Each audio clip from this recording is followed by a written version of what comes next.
Liverpool 1, Manchester City 1, ESPN FC Live. Mark Donaldson alongside Janusz Michallik. And the biggest winners this weekend, Janusz, Arsenal. What a game that was at Anfield. Was it a fair reflection, the scoreline, on how things played out?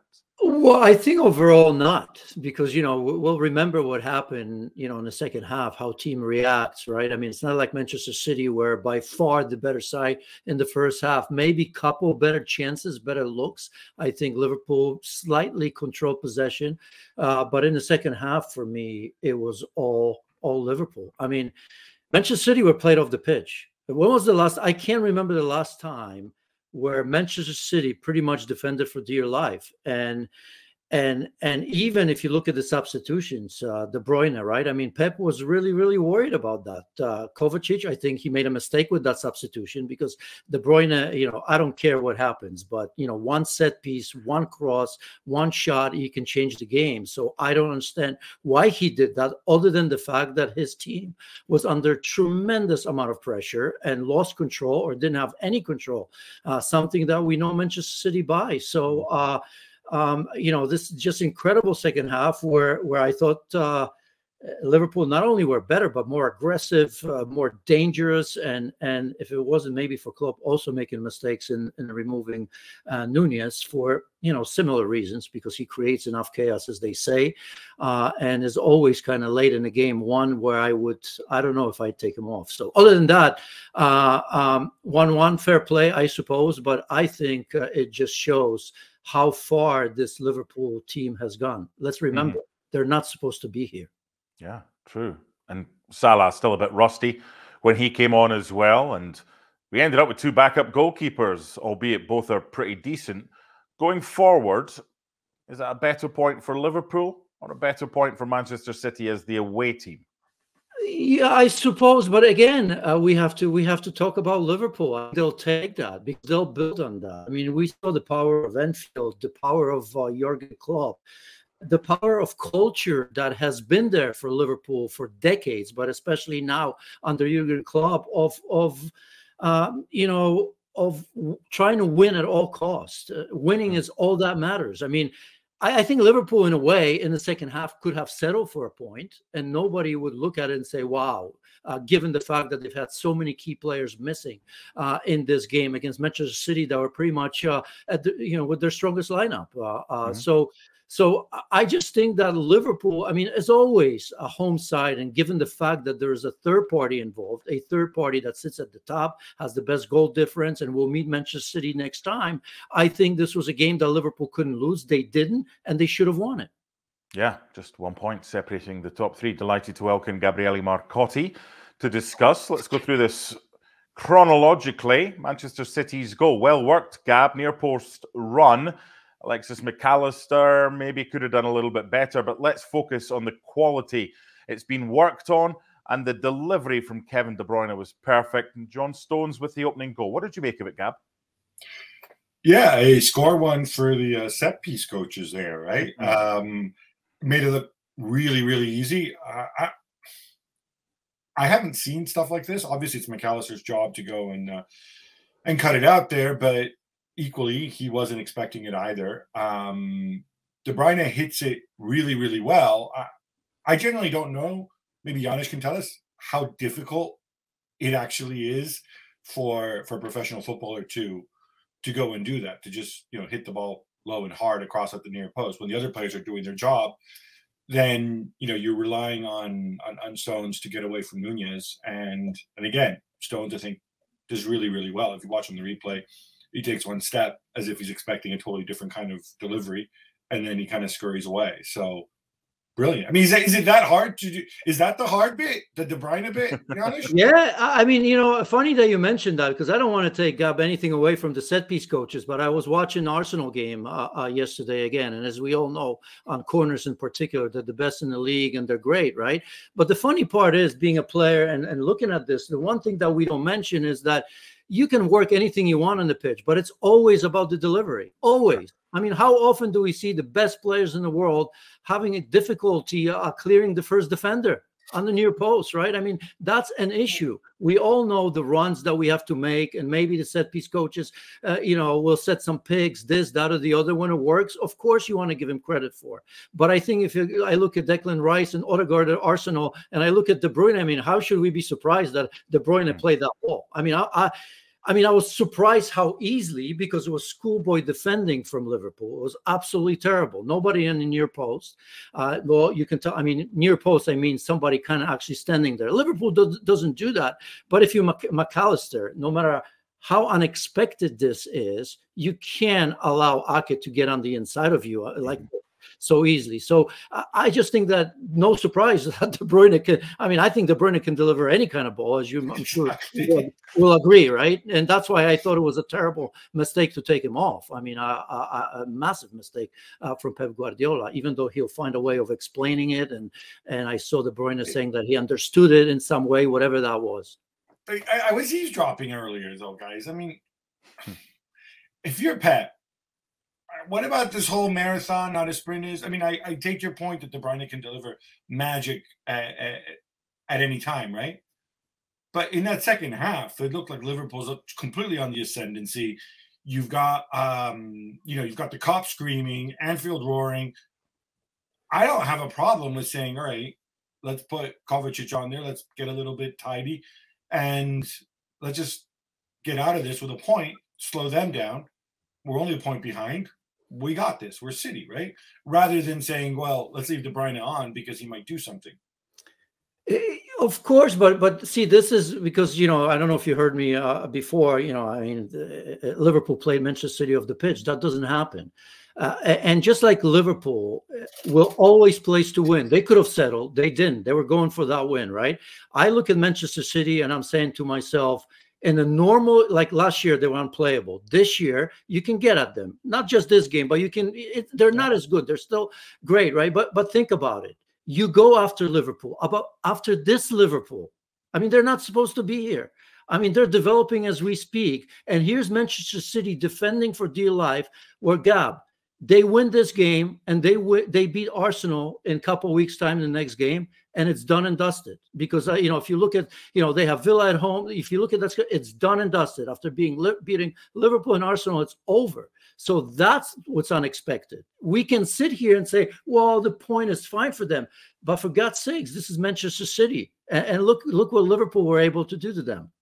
Yeah, we'll see at the end of the season if it was something that they should have gone for, or when they win the title, if they do, then they'll be happy with a point at Anfield. They beat Arsenal next week. Of course, I can't really tell right now because, look, Liverpool in that second half, I don't know if any team in the world would have coped with them. It was a proper 12th man, and I think City look at that despite being a goal up and say, you know what? Yeah, we'll take that point. We'll go back and we're happy with it. See, you can explain everything you want in any way you want, but tell me, because Gab is better at this because I have a terrible memory. Tell me the last time you remember City being under this sort of pressure, because I can't remember. It is unusual, and it's. For me, it's not enough to just say, well, it's a good point. Of course, it's a good point going away to Liverpool. But again, I've seen Liverpool teams. I mean, come on, where are we going from here? I mean, this is not just a fairy tale. This is a squad that's developing in front of our eyes that was winning everything in that second half. Everything against this mighty Manchester City. Those players will tell you. Janusz, they were brilliant in the second half, Liverpool. They only scored one goal. Darwin Núñez in the first half should have stayed onside, but can't time his run. Brilliant striker, never gives up, never leaves anything out there, but still, he in that first half was flagged 5 times for offside. Erling Haaland this season has been flagged once for offside. So you can go individually. You can talk about Darwin Núñez. You can talk about Haaland being quiet. You could talk about the bar being hit. You could talk about Foden. What's the biggest takeaway from this game, Janusz? The biggest takeaway is that Manchester City are not straight out, I mean, the title can go anywhere. This time in so many years, I mean, normally we'd know by now, right? We're always saying, oh, look at the squad, look at the depth. Manchester City is going to find a way. They very well may, but with the 3 teams, we're not even talking about Arsenal who are playing out of their minds. I just think that if, Pep won't say it, but he will have to be disappointed, right? I mean, the key play. I mean, Foden was not existent. I mean, one time he got the beating of Gomez. He was not existent. Haaland, for the most part, nothing special. I mean, we can go on and on and on and on. I mean, you can't tell me that you weren't disappointed with the way Manchester City play. Look, they were what they were in the second half. They get a point out of it. Now, is it more important for them to not lose the game or to get a point out of it? And what happened at halftime, Gab? Because Liverpool came flying out the block, and Ederson's just had one of those moments. He's made a play on the ball, even although it didn't get to it. That's why it's not a red card, for anybody wondering. But he ends up going off. Liverpool get back into it, and Liverpool didn't really look back from there, did they, Gab? No, and I think it still felt to me like, I mean, you could just, right, obviously I wasn't there, I was watching on television, but you could tell, like, when the teams got on the pitch, like the crowd were expecting something, right? And even in the latter stages of the first half, I thought, all right, I'd be very surprised if we get to halftime without another goal. Obviously we did. I can only put it down to a major brain fart from Ederson. Obviously, it's a horrendous back pass, but dude, realize who you're up against, right? How many times have we seen Darwin screw up? And just stay on your feet, right? You don't expect to see that from an experienced goalkeeper. I don't quite know what happened to then injure yourself in the process as well. I mean, when it rains, it pours, right? Ederson has moments like this. We can all remember a game earlier this season when he should have been sent off. Stuff happens, even to somebody who, I think is one of the top 10 keepers in the world. So 1-1 from the penalties, but it's a good penalty because when you're made to wait, there's always that extra pressure. But no Salah on the field just yet. It was an hour on the clock when he came on. And what impact do you reckon he had, Janusz, after coming on Mohamed Salah?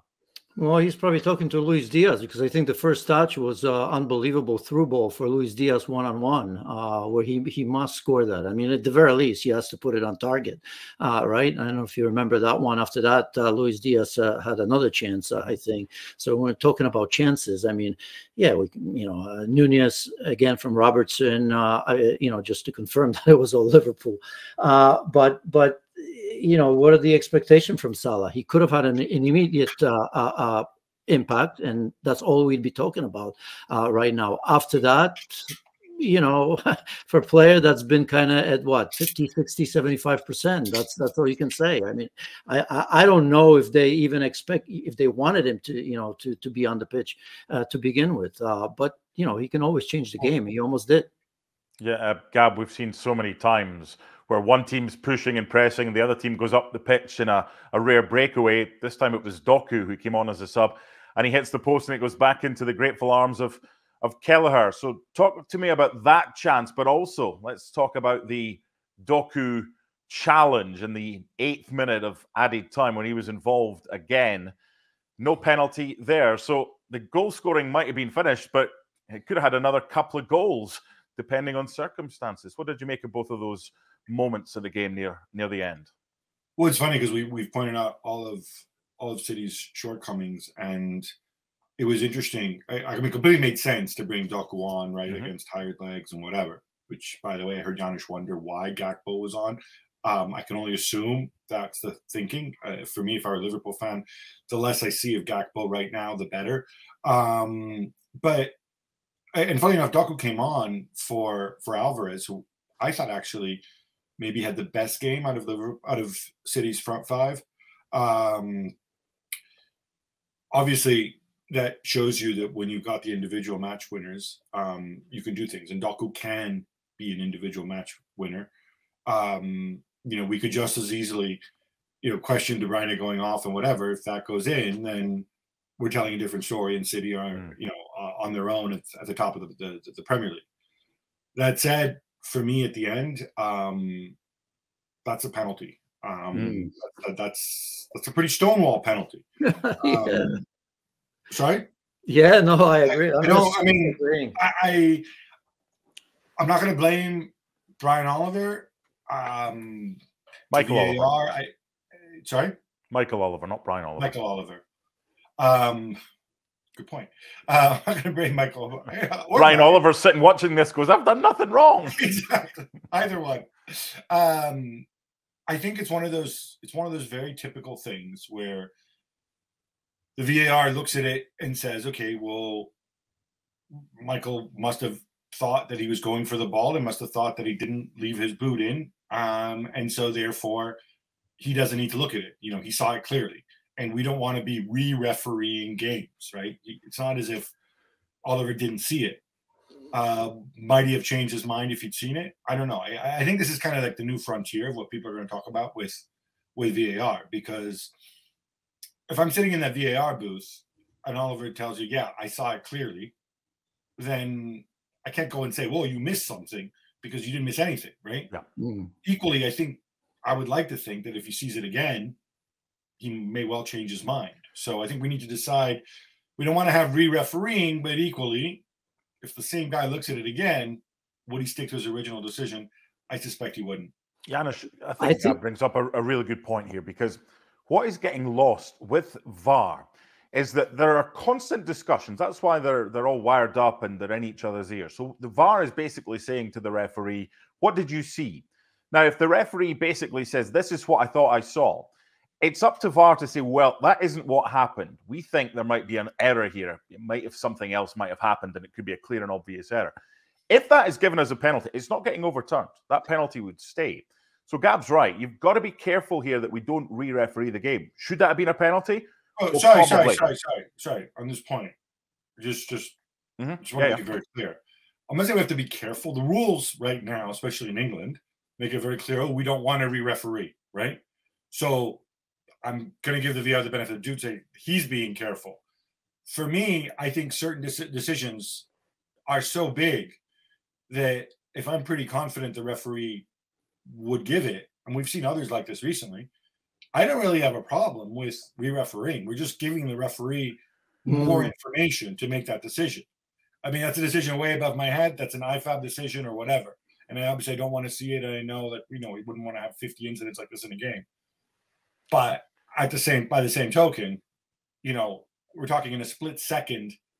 What is one of the top 2 referees in England? Did he see it correctly, or did I in the VAR booth see it differently? I just want to specify that. It's not me saying it. That's kind of what the rules are right now. And I presume this is why the VAR didn't send him back. Yeah, I think, Gab, you're right. It's because we don't know the conversations, and maybe Oliver said, yes, I saw it, but how clearly did you see it? Look, for me, the problem is that for me, a foul is a foul. And again, this is a dangerous play anywhere. It's a foul. It's a foul, but if it happens in the penalty area, then it has to be a penalty kick, right? I mean, you can't tell me that you bring your leg this high with studs, and even if you get a piece of the ball, but you get it, neck high pretty much, that you don't call this a foul, and that's an issue. That's what I wouldn't want to re-referee the game, but even if Oliver had told me, I've seen it, and I've seen him maybe touch the ball slightly, whatever his explanation might have been, I still think that would have been wise in some situations to have a look at the monitor here or there, because it's a dangerous play, and that is a foul anywhere on the pitch. Yep. And for that reason, for me, it's a penalty. And that's why, as you both have, I think quite rightly have said, look, for the extra 30 seconds, for the extra 60 seconds, if the VAR official is adamant that he thinks it's worth the referee having another look, the bottom line is, you've got to remember this as well, it's up to the referee. The referee can be advised to come and have a look, and then he'd come and have a look, but it's still up to him to say, nope, not for me. Right. So for the extra 30 seconds is fine. The problem that we have here, and yes, it's probably a penalty and should have been given, but it hasn't been. We will see that incident replicated, not exactly, but we'll see a penalty given. Then we'll see one not given. Then we'll see a referee come over and maybe give it. Then we'll see a referee come over and maybe not given it. This is what the fans are frustrated about right now, but this is the difficulty we have, Gab, with subjective decisions.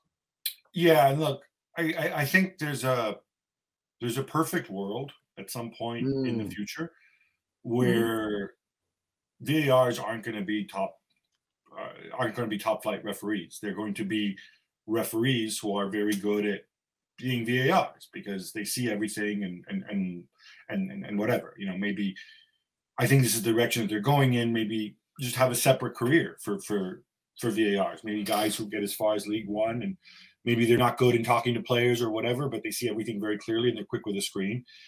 And then maybe there's a future where, and I think this is important, in the same way that, you know, a lot of times you see referees always working with the same assistant referees. They always work with the same VAR, because the VAR knows the referee, and there's an element of trust there between the two of them, right? Instead, we've run into all sorts of problems here in the Premier League, but also elsewhere, where, you know, maybe you have a very inexperienced VAR and the referee on the pitch is a decorated international referee, and maybe that plays into it. I don't want to contradict him, whatever else, if he tells me he saw it. We can't have this. The problem is we're not there yet. We're not at this moment in time where there's a big enough pool of experienced VARs that we can even assign them so that they always work with a certain referee in games.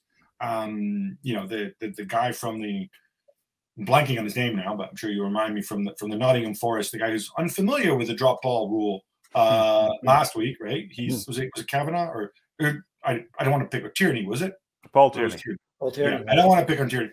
But look, he's in the VAR booth on Saturday night. Well, gee, I hope, you know, if he was there for the Arsenal Brentford game, he didn't do any damage, but, you know, I hope he took the time to read his manual in the meantime. Yeah. Is he a referee? Is he a VAR? They're two different things, right? They're two different roles, I think. We just haven't had enough time to build up a cohort of VARs who I think can do that and who can always work as a team with the referees the way we do with assistant referees. Like, nobody, not even the saddest of losers, grows up thinking, ooh, I really want to be an assistant referee. No, all assistant referees were referees. They hit a ceiling, they hit a certain level, and then they became assistants, right? And it should be the same thing with VARs, and it will be, I think, eventually. I agree with you in general on almost everything you said, and I'm going to pick on something which you don't probably mean, but because you said there may be a perfection one day, I don't think it's going to happen. It's impossible. It's just a better situation than we have now. Not perfection. Yeah, it's subjective, because, you know, part of me, like I said, to me, you know, foul is a foul, and that's a dangerous play, no matter how you slice it. It's just, you know, the fact that maybe he touches the ball, it, to me, makes zero difference. I mean, that foot shouldn't be that high with such showing. I mean, that's a dangerous play, right? Anywhere on the pitches. So we've established that. Part of it, because I don't know if I put this on VAR, because we don't know. VAR might have said, Michael, you know, just maybe have a look at this. And I don't know, maybe Oliver said, no, I've seen it. That's it, right? He's not allowed to say no. I mean, but, you know, because we don't. No, we say that because we don't know what's allowed or not. We sometimes don't know all these conversations, right? It could be a situation. We're on YouTube, right? It's that, you know, it's 98th minute, and maybe they just didn't have the balls to decide the game on a play like this. I mean, it could be that, because part of me always kind of thinks that in a game like this, if you're not being biased, if you're not on one side or the other, you kind of say, well, was there a force? Was there this? This has to go through heads of everybody. We can say it shouldn't, and it probably shouldn't. But as I said, before we even get to her, it's a foul. But I bet you that went through the minds of everybody. There'd be no admission, but that's just the way we operate. I think the bottom line here is, and I want to wrap this up because you could easily talk for hours about this, which we will not be doing. If it's in the other box, are Manchester City fans wanting a penalty for that? Pretty much 100% of them are. So there's that hypocrisy. Oh, it was never a penalty. It was never. But if it was the other end, would it have been for you? Of course it was. That's us. That's football fans. That's what we do. If you've got a red and white scarf on, you think it was. If you've got a blue and white scarf on, you think it wasn't. That's the subjectivity. Bottom line is, it was a 1-1 draw. So where does that leave us in the title race? It leaves us with Arsenal at the top. But, Gabriele Marcotti, who's the favourites now after this weekend? Well, if I can just say one last thing about this game, I really, really, really enjoyed it. Even with the foibles, even with the mistakes, just as a neutral, I thought this was a really, really fun game to watch. You know, obviously, if you don't have skin in the game. Sure. I don't want to be boring and say 33.3% each. I still think I wouldn't allow that. Good. I still think the edge is with City. Okay. And the reason the edge is with City, despite the fact that they're a point behind, is they have the head-to-head against Arsenal, and they have better players, and more importantly, they have fit players. I I don't know how long it's going to take. Look, Liverpool have been doing it with smoke and mirrors the last months with all the injuries they've had. I don't know how long it's going to take some of these guys to get back. I'm a huge Szoboszlai fan. I don't think we've seen the real Szoboszlai since he's been back.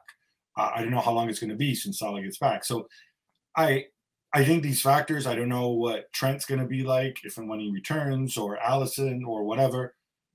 So for that reason, I'm going to give City an edge. And as far as Arsenal are concerned, yeah, I do think that experience actually matters. And they're Arsenal obviously a little bit behind on that. Arsenal have the Champions League as well, which, at least for now, which City obviously also have, but they have less experience dealing on multiple fronts. So, if you force me to give percentages, I will put I'll put City maybe at 36%, 38%, something like that. And then the other two can be at 31%. Okay, Janusz. So, tough one. We're constantly playing Arsenal's chances down. I'm not sure why. Best defense, best attack, best at set pieces, arguably the best central midfielder in Declan Rice. And we always talk about Rodri, at least I do, about that. The fairy tale of Jurgen Klopp is big. I think the momentum continues for him. And even if they recover just one player like Salah a little bit, it'll be, look, I think, the Manchester City against Arsenal after the break, which is next game, will decide a lot. But I still have to say that Manchester City by 0.5% over still Liverpool and Arsenal. It's undecided. We're gonna have an incredible race, which is superb. And I agree with Gab. We got to talk about a game that I don't think can be replicated anywhere in the world. And maybe the quality, individual quality of players and all of that. We've seen games in La Liga and Serie A that are great, but in terms of intensity throughout 90 games, the pace of the game, and just what's at stake. I mean, that to me, that second half was, hard to replicate anywhere in the world. Just a brilliant game of football, and kudos to the Liverpool supporters in that second half and throughout the game. But you could see Jurgen Klopp, he knows what they're capable of, but he just wants them to do that like 24/7. And it's not easy, but they gave them something to cheer about in the second half. I'm going to leave you with this, Gab. Man City are 6-5 to win the title right now. They're favourites. Liverpool are 9-4 and Arsenal are 5-2. So if you've got a spare fiver, you can get 40. No, you can't. You can get 400 to 1 for Spurs on the back of that win at Villa. Let's not go there. So 3-horse title race. It's really close at the top of the table, but it's Arsenal who end the weekend, courtesy of the Late Show against Brentford, on top of the table. But that was only after a brilliant game at Anfield, which finished Liverpool 1, Manchester City 1. Bye for now.